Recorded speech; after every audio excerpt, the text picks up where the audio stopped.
There are millions of tiny sensors all around your body. They are at the ends of the thousands of nerve cells that you have. Some of these sensors respond to mechanical forces such as stretch or touch. Some of these sensors respond to temperature, both hot and cold.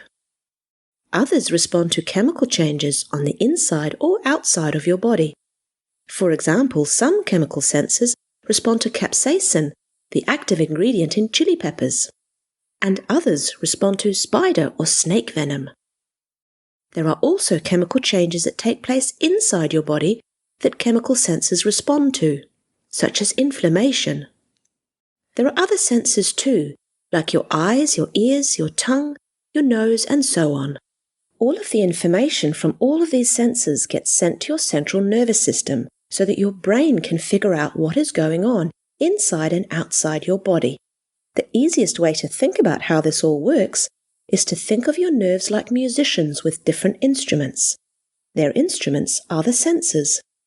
And all of the musicians play their tune so that your brain can listen to what's going on in and around your body. So some play a sound information tune, some play a visual information tune, some play a touch tune, and so on. All of these tunes get put together in your brain so it becomes like an orchestra playing a symphony that your brain is listening to. To make sure that these tunes come together in harmony so your brain can make sense of them, your brain needs a conductor for its orchestra. Your brain actually has a number of conductors that work together, and one of these conductors is called your prefrontal cortex. This particular part of your brain is very sensitive to changes in spinal function and is affected specifically with chiropractic care. When some of the parts of your brain get particular messages in a specific pattern, the brain decides for you to make you feel pain, to warn you that something might not be right, that you may be in danger. A number of parts of your brain are involved in playing this particular pain music, including your prefrontal cortex and other parts of your brain that are together called the pain matrix. But your brain can play many tunes, not just a pain tune. The brain can also learn new tunes.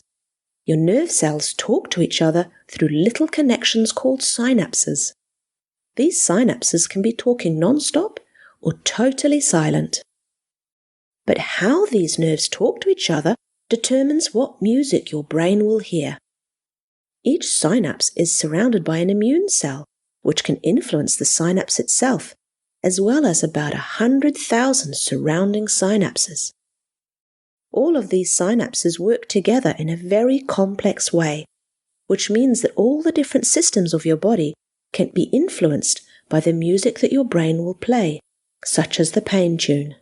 What we know from decades of pain research is that through this complex interaction, your brain can actually learn to be in pain, particularly if you pay a lot of attention to the pain tune.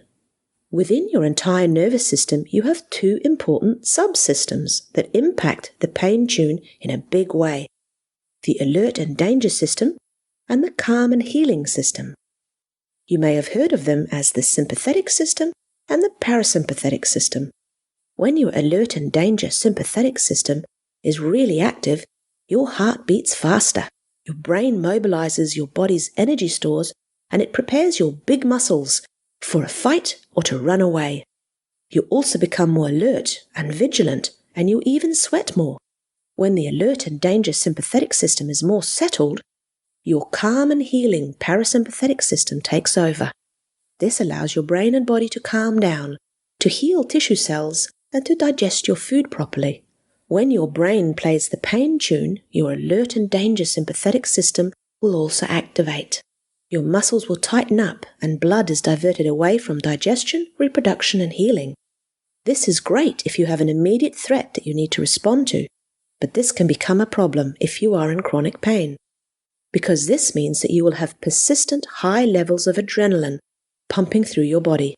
This high level of adrenaline over long periods of time can change your nerves and contribute to amplifying the danger-pain matrix tune in your brain, making the danger-pain signals seem greater and making them more constant. This pain tune created by your brain is your brain's way of trying to protect you from danger. So when your alert and danger sympathetic system has been activated, your brain primes your big muscles for action. For example, your hamstrings and quadriceps, triceps, biceps, and trapezius all get ready for you to fight or run away from the situation.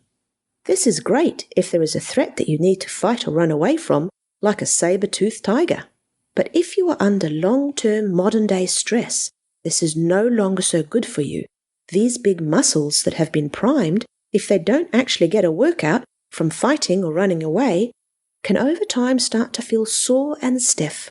What also happens is that when these big muscles get primed for action, the little muscles, for example the small muscles closest to your spine and skull, they go to sleep, because there's no use for them if you're trying to avoid a saber-toothed tiger.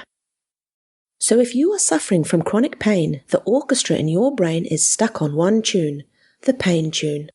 It's important then to remember that your brain is capable of playing thousands of other tunes, not just pain, and your brain can be trained out of playing only the pain tune.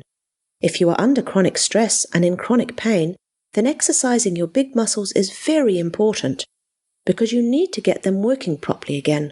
It's also very important to go see your chiropractor regularly to keep those small muscles surrounding your spine and skull active and moving well. These small muscles do in fact play a very important role. They tell your brain what your spine is doing, which represents what the core of your body is doing. If that communication between your spinal muscles and your brain becomes distorted, you end up with a communication breakdown between your brain and your body. Not only will your brain not know what's going on in your spine, but if your small paraspinal muscles are not working properly, your brain also struggles to see what is going on in the rest of your body, like your arms and legs. This might lead to accidents and the development of more pain and problems. Remember that chiropractic care is already well known in the research literature to help people who suffer with neck pain, back pain, and headaches. This is most likely because chiropractic care helps your brain know more accurately what is going on in the spine and body, and may help your brain to switch off feelings of pain when they are no longer needed. Remember also that scientists have shown that chiropractic care changes the function in your prefrontal cortex, one of the brain's orchestra conductors. This is also probably why chiropractic care helps people who are suffering with pain, by changing the pain music in the brain itself. Don't forget, though, that chiropractic care has so much more to offer than just helping you with your chronic pain. Chiropractic care is all about improving the communication between your brain and body so you can function at your optimal potential.